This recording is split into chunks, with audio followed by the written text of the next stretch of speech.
유튜브 시청자 여러분 안녕하세요. 고등학교 수학을 강의하고 있는 이한희 선생님입니다. 오늘은 통계적 추정에 대해서 알아보도록 하겠습니다.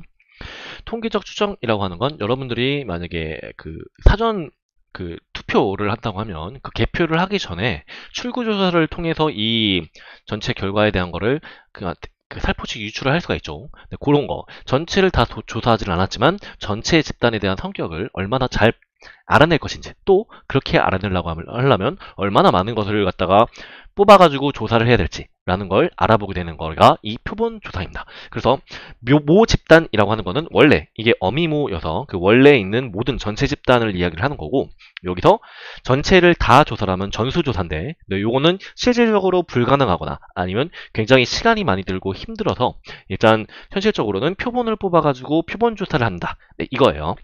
그래서 표본 조사를 할 때는 이렇게 어떤 특정한 집단만 뽑아가지고 조사를 하게 되면 그 전체의 성격을 특정 집단으로 오해를 할 수가 있기 때문에 이렇게 임의 추출을 한다. 이겁니다. 근데 임의로 뽑는 방법 뭐 그런 것까지는 여러분들이 알 필요는 없고, 여기에 우리가 주어져 있는 이 자료에서는 임의로 뽑혀 있다라고 이렇게 생각을 하시면 돼요. 그러면 이 모 평균과 표본 평균에 대해서 이런 걸 두 집단으로 이렇게 분리를 할 수가 있는데, 이 모 평균이라고 하는 거는 이 원래 전체의 평균과 분산, 표준 편차 이런 거를 통계적인 특징을 통해 가지고 이렇게 나타낼 수가 있고요. 그리고 살짝 왼쪽으로 당기고, 그리고 여기서 표본을 뽑았을 때 그 표본들끼리의 표본 평균과 표본 분산, 표준 편차 이걸 갖다가 각자 따로 나타내어 가지고 표시를 할 수가 있습니다. 그래서 요것들은 이와 같은 형식으로 이 전체를 표현을 해주게 되는데, 이거는 여기 있는 평균, 분산, 표준 편차는 몇 개를 뽑은 것들의 성격이고, 요 원래 있는 모평균, 모분산, 모표준 편차는 원래 집단의 성격이에요. 그래서 요 두 개의 성격이 다르면은 별로 좀 의미는 없지만, 만약에 그래도 비슷한 정도로 유의미한 오차가 굉장히 적게 비스무리했으면 좋겠다, 그 얘기입니다. 그래서 이 표본도 마찬가지로 어느 정도 최소한의 숫자의 이상을 뽑아가지고 요 모집단과 비스무리한 숫자의 성격을 지닐 수 있게 뽑아줍니다. 그런 건데, 근데 여기 있는 표본 평균은 뽑은 것들의 평균을 이렇게 x바라고 하는 이런 확률 변수로 표현을 하고요. 그 다음에 또 마찬가지로 분산은 편차 제곱의 평균이죠. 편차 제곱의 평균이어서 편차 제곱을 해준 다음에 이런 식으로 n-1로 나눠주면 되는데, 요거는 이런 식으로 했을 때 여기 나온 표본 표본 분산들의 평균이 모분산과 비슷하게 만들어주기 위해서 n이 아니라 n-1개의 단위로 이렇게 나누어줘야만 원래 있는 모분산과 똑같은 형식이 나온다, 이거입니다. 그래서 식이 굉장히 어려운 것 같습니다. 근데 여러분들은 여기 있는 이 식 같은 경우는 알 필요는 없고요. 요거를 갖다가 뽑았을 때 표본들끼리도 평균, 분산, 표준 편차라고 하는 성과를 갖다가 나타내더라, 그 얘기입니다. 표본 분산 까지만 해도 이게 굉장히 확률 통계, 여러분들이 통계학을 하다 보면 거기에서 진짜 전문적인 분야로 갖다가 넘어가게 되고, 거기까지 가려고 하려면 분포도 굉장히 T분포, F분포 해서 굉장히 여러 가지를 갖다 배워야 됩니다. 그래서 그거는 여러분들이 수학 전공 과를 가도 안 할 거고요. 굉장히 특수한 경우에만 통계학 관련과라든지 아니면 수학교육과를 가서만 요 표본 분산에 대한 거를 보게 될 겁니다. 그럼 뭔 얘기냐?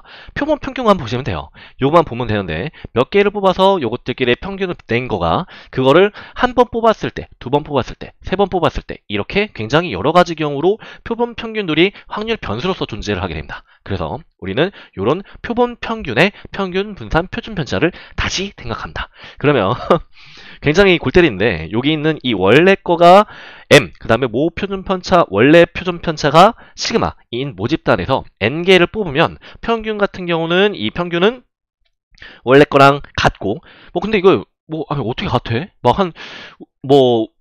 만약에 우리나라 전체 연령대를 만약에 생각을 하면은, 제가 30대니까, 만약에 저 하나를 뽑았을 때는, 우리나라의 평균은 30대라고 볼 수 있다, 라고 이렇게 생각할 수 있겠지만, 만약에, 이제 여러분들 같은 경우는 10대니까, 여러분들 중에서 한 명만 뽑았으면은, 나 10대인데? 우리나라 평균 10대인가? 라고 이렇게 생각할 수가 있겠죠. 그래서 그 표본은 어느 정도 유의미한 정도의 숫자 이상을 뽑아야 되기 때문에 그런 거를 뽑아서 나놓고 결과를 조사를 하다 보니까, 이게 뽑아놓은 것들의 표본 평균들의 평균이 원래 있는 모평균하고 똑같다라고 하는 이런 걸 알아낼 수가 있습니다. 물론 이건 통계적인 어느 정도의 얘기니까 오차도 반드시 존재할 거고요. 근데 우리는 고등학교 과정에서는 오차 무시, 이런 식으로 이렇게 이렇게 알려져 있다라고 하는 거를 그냥 그대로 이용만 하시면 됩니다. 그러면 평균은 똑같아요. 물론 표본 평균의 평균입니다. 표본 평균의 평균은 원래 거랑 똑같고 표본 평균의 분산은 원래 거랑 조금 다르겠죠. 그래서 이거는 뽑은 것들의 이건 모 분산도 아니에요. 그래서 모 분산도 아니고 뽑은 것들의 표본 평균들의 분산은 원래 있는 이 모 분산을 이렇게 개수로 나눠주면 된다. 요것만 고등학교 과정에서는 생각을 하시면 됩니다.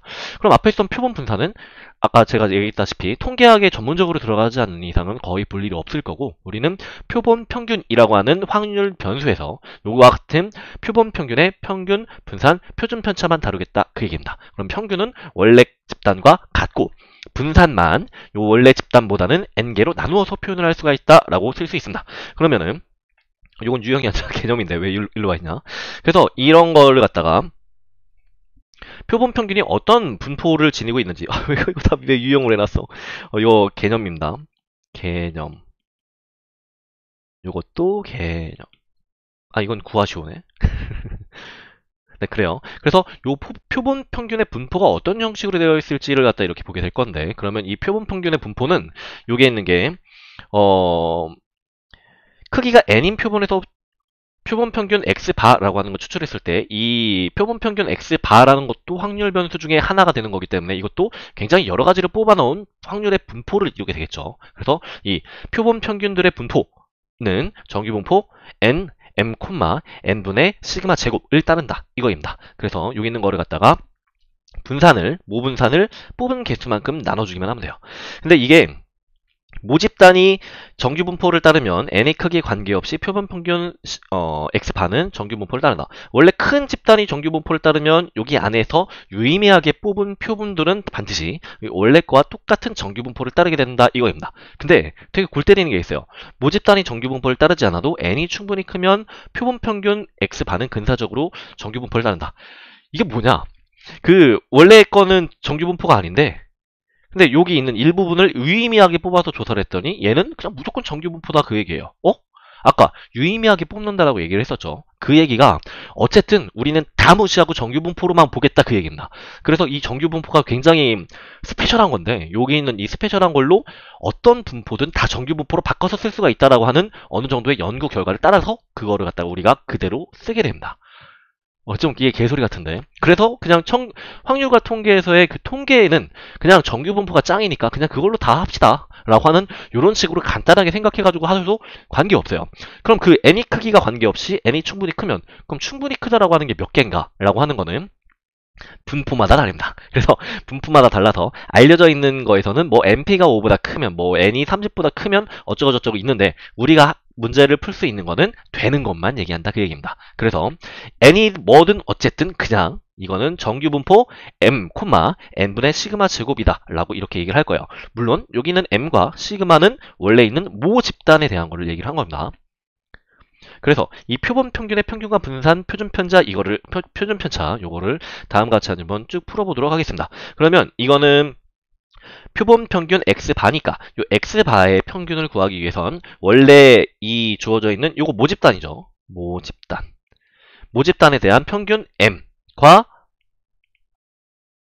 시그마 제곱을 먼저 알아냅니다. 그럼 이 x는 여기서 확률 변수값과 그거에 대한 확률 함수 결론 요거를 갖다가 제각각 다 하나하나씩 곱해주면 되기 때문에 요와 같은 형식의 식을 지니게 되고 그 다음에 요것도 편차 제곱의 평균 마이너스 평균의 제곱을 갖다 해주면 되기 때문에 1제곱 곱하기 4분의 1 더하기 2제곱 곱하기 2분의 1 더하기 3제곱 곱하기 4분의 1 해준 다음에 평균의 제곱인 2의 제곱을 빼주면 2분의 1이 나오게 됩니다. 그러면 시그마 제곱 이런 형식으로 이렇게 표현을 했으면 요 표준 편차는 시그마로 이렇게 똑같이 표시를 할 수가 있고 요거는 방금 전에 했던 2분의 1에다가 루트를 해주면 양의 제곱근이 만들어지니까 2분의 루트 2라고 이렇게 쓸 수 있습니다. 그러면 요 표본 평균의 평균은 요거는 원래 있는 평균인 m과 똑같아서 2가 되고요.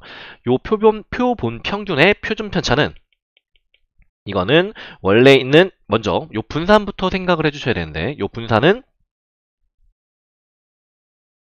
분산은 여기 있는 이 원래 있는 모 분산 요거를 갖다가 개수로 9개를 뽑았으니까 개수로 이렇게 나눠줘서 이렇게 18분의 1로 표현을 해주면 되고요. 그러면 시그마 x파 요거는 18분의 1을 루트 해주면 되니까 이게 6분의 루트 2라는 요와 같은 형식으로 쓸 수 있습니다. 여기까지는 아직 괜찮죠? 이 전체적인 거를 갖다 파악을 해서 여기 안에 있는 것들은 뭐 분산은 그냥 크기로 나눠주면 되네? 이거니까요. 그 다음 거, 그 다음에 표본 평균의 확률 이렇게 했을 때 여기서 이와 같이 모 집단이 이와 같은 형식을 지니고 있다 이 얘기입니다. 그럼 여기서 25명을 이미 추출 25명은 작은 숫자 아닌가? 랍 싶은 그런 생각이 드는데 우리는 다 되는 것들만 합니다. 그래서 25명을 이미 추출했다라고 얘기를 하면 여기 있는 것들은 먼저 모 집단에 대한 거를 갖다가 정규 분포로 이렇게 표시를 해주면 모집단 X라고 하는 거는 정규 분포 평균이 60분, 표준 편차가 10이니까 분산으로 써줘야 돼서 10의 제곱으로 이렇게 표현을 해주면 되겠죠. 그 다음에 여기서 표본 평균들의 표본 평균이라고 하는 거를 갖다가 이렇게 싹 이렇게 바꿔놓으면은 요 위에 거는 모집단, 요거는 표본 평균입니다. 그러면은 여기 있는 것들은 평균은 똑같고 그 다음에 여기 있는 분산은 개수로 나눠준 거. 로 이런 식으로 표시하시면 됩니다. 요거는 숫자를 조금 더 간단하게 바꿔주면은 5분의 2의 제곱으로 이런 식으로 표시를 할 수가 있겠죠. 그래서 여기 있는 거는 여기 x바라고 하는 게 59분 이상, 그 다음에 63분 이하 1 확률을 구하시오 이거니까 얘도 이 정규분포라고 하는 거를 갖다 했으면 정규분포는 표준화시켜서 푼다라고 얘기를 했었죠. 뭐 이항분포를 정규화시켜서 그걸 다시 표준화시키는 뭐 요런 경우가 이 통계의 전체적인 이렇게 맥락이라고 하면 요 뒤에 있는 이 확률 중에서 추정에 해당하는 거는 요 표본도 마찬가지로 요것도 똑같이 정규화가 되어 있으니까 요걸 갖다가 표준화만 시켜주시기만 하면 된다. 표준화시키는 방법은 평균을 빼주고 표준 편차로 나눠준다. 그러면 요거는 Z로 바뀝니다. 그러면은 63도 마찬가지로 평균을 빼주고 표준 편차로 나눠준다. 이런 형식으로 표현을 해주면 요거는 P 마이너스 0.5부터 1.5까지 이런 형식으로 나타내기 때문에 0.5까지 되어 있는 거랑 1.5까지 되어 있는 이 두 개를 갖다가 몽땅 더해주면 되겠죠. 원래는 이렇게 해서 평균에서부터 마이너스 0.5부터 1.5까지 요 범위 안에 있는 걸 갖다 구해야 되는데 여기 0부터 0.5까지 되어 있는 요 놈은 이게 0부터 0.5 마이너스 0.5부터 0까지 되어 있는 이 면적은 0부터 0.5까지의 면적이랑 똑같으니까 이 두 개의 면적을 둘 다 더해주기만 하면 우리가 구하려고 하는 답이 됩니다. 0.1915 더하기 0.4332를 갖다가 해결을 해주면 0.6247로 답을 낼 수 있습니다. 여기는 아직 괜찮아요. 그 다음에 모평균의 추정이라고 하는 걸 합니다. 이제 우리가 표본을 뽑는 이제 궁극적인 이유가 나오게 되는데 이 표본을 뽑아서 몇 개만 뽑은 다음에 그거에 대한 원래 집단인 모집단의 성격을 갖다가 생각을 할 수 있어요. 근데 그거를 갖다가 추정이라고 얘기를 하는데 뭐 물론 이거는 예전 교육 과정에서는 뭐 추정과 검정까지도 이렇게 표현을 했었는데 그 다음에 추정 중에서도 모 비율의 추정이라고 하는 것도 있었는데 네, 요거는 지금 교육 과정에서 빠졌으니까 혹시 만약에 여러분들이 이게 보게 되면은 그냥 싹 갖다 버리시면 됩니다. 그래서 우리가 지금 할 거는 모평균의 추정만 갖다가 생각을 해주시면 돼요. 그러면 모평균의 추정을 할 때 앞에서 뽑는 그 숫자가 크든 작든 뭐가 어떻게 됐든 우리는 일단 가능한 것들만 갖다가 얘기를 할 건데 그 가능한 것들만 갖다가 얘기를 했을 때에도 이 표본에 대한 것들은 정규분포를 지닌다 라고 이렇게 표현을 했었어요. 그러면 이 표본이 정규분포를 지닐 때 표본 평균이 정규분포를 따른다. 그럼 표본 평균의 평균이 여기 이렇게 얼마가 이렇게 있을 거고 그 다음에 요거랑 모평균이 이게 진짜 얼마인지 아닌지 이거는 일단은 아직 몰라요. 근데 표본 평균 같은 경우는 이게 우리가 만약에 이렇게 조사를 했을 때 어떤 식으로 이렇게 이렇게 정규분포가 나오게 되면 여기서 모평균이 한 이 정도 있었다고 칩시다. 한 번에 뽑았는데 그게 원래 거랑 같을 수도 있고 다를 수도 있고 그렇겠죠. 근데 이게 여기서 이제 우리가 몇 개를 뽑아서 생각을 할 때는 좀 비교적 어느 정도 충분히 큰 숫자가 아닌 적게 뽑아가지고 얘기를 할 거기 때문에 요 두 개가 다릅니다. 그러면 요 두 개가 다르면은 요 정도의 오차가 생기게 될 건데 그 오차를 갖다가 이 오차는 어느 정도의 신뢰도를 갖고 있다라고 하는 거. 그러니까 뭐 믿을만하다. 그래도 여기 근처에 비스무리하게 들어가 있다라고 하는 거를 어떤 형식으로 표현을 하냐면 여기 표본 평균의 중심, 요 중심에서 여기 요 안에 이 면적이 0.95 전체 면적이 1이니까 0.95 안에 들어가 있다라고 하면은 요 모평균과 여기 있는 이 표본 평균의 표본 평균의 값, 요거 두 개의 차이가 이 95%의 신뢰도를 지니고 있다라고 이야기를 합니다. 그럼 99%의 신뢰도를 지니고 있으면은 요거는 우리가 해놓은 이 표본 평균, 이거는 표본 한 번만 뽑은 하나예요, 하나. 그러면 요거 하나를 갖다가 이 모평균과의 이 차이가 여기 있는 이 면적이 0.99다 라고 하면은 99%의 신뢰도를 지니고 있다 라고 이야기를 합니다. 그러면 여기서 이 모평균과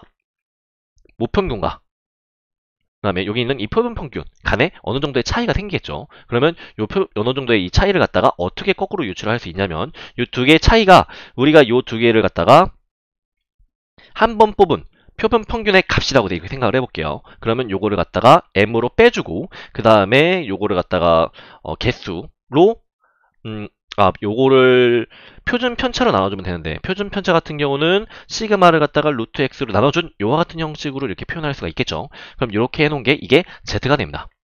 그럼 z가 되면은 이 z가 0.99 안에 들어갈 수 있을 만한 확률이다라고 얘기하면 0.99는 여기서 2.56, 그 다음에 마이너스 2.56일 때 요 두 개가 0.99 안에 이렇게 탁 존재를 하게 돼요. 그러면 z가 p 마이너스 2.56 이거는 그냥 표를 보고 이렇게 조사가 되어 있는 존재예요. 그러면 요거를 0.99라는 식으로 이렇게 확률을 쓸 수가 있기 때문에 그러면 이거를 요 안에다 이렇게 쏙 집어넣어 가지고 요 표본 평균과 그 다음에 이 평균 사이의 오차가 얼마나 될지를 갖다가 파악을 할 수가 있습니다. 그래서 요거를 집어넣어서 정리해준 식이 이와 같이 나타나게 됩니다. 굉장히 좀 스페셜하게 거지 같을 수 있겠지만은 여러분들은 어쨌든 요 추정에서 되게 해피한 게 요거는 그냥 이거 외워놓고 그냥 그 문제에 주어져 있는 숫자를 갖다가 개수면은 n에다 집어넣고 표준 편차면은 시그마에다 집어넣으시면 됩니다. 근데 이거를 갖다가 공식에다 집어넣으라고 하는 이게 문제를 풀 때도 훨씬 도움이 되는 이유가 뭐냐면 여기 있는 이 시그마는 지금부터는 약간 만약 좀 헷갈리면 버리셔도 돼요. 여기는 이 시그마가 이게 모 표준 편차예요. 모 표준 편차. 근데 이 모 표준 편차라는 걸 이미 알고 있으면 이걸 뭐 평균이랑 표준 편차를 알고 있으면 이거 왜 조사해요? 표본을 이미 조사를 할 의미가 없잖아요. 그죠? 근데 이게 또 어느 정도의 그 크기가 충분히 또 크면은 모 표준 편차를 갖다가 표본 평균의 표준 편차로 대체를 시켜서 쓸 수가 있다라고 하는 정리가 있습니다. 그래서 이걸 표본으로 주든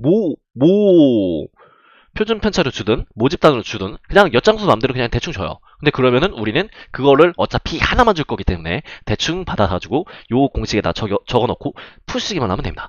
그래서 추정이 생각보다 요거가 좀 빡치게 배우기도 좀 어렵기는 하지만 생각보다 근데 문제 푸는 거는 진짜 아무것도 아니에요. 그래서 여기 있는 거는 여러분들이 문제 푸는 거 정도로만 간단하게 짚고 넘어가는 게 좋지 이걸 그래서 이게 통계학적으로 생각했을 때 어디까지 이렇게 들어갈 수 있을까 라고 하면은 아마 여러분들은 정규 분포에 적분해서 그냥 이미 막히게 될 겁니다. 그 정규 분포 여러분들이 선택 미적을 하게 되면은 거기에서 이렇게 2의 x를 적분하는 거 이런 거나 할 수가 있는데 2의 마이너스 x 뭐 이것까진 그렇다고 치자고 근데 이거는 적분을 못합니다. 이거는 특수한 형식의 가우스 적분을 이용해서 적분을 해야 되는데 이게 정규 분포의 식이에요.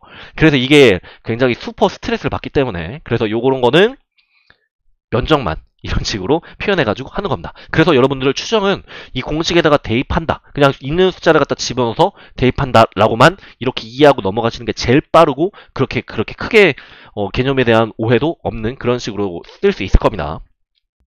그래서 실내 구간의 길이도 요거를 풀라고 하려면 우리가 알고 있는 칙에다가 그대로 집어넣어주면 되는데 여기가 95면은 위에 95를 찾아서 요 앞에 있는 이 숫자를 1.96을 빼주고 1.96을 더해줬다 라고 이렇게 표현하시면 되고요. 여기다가는 루트 n분의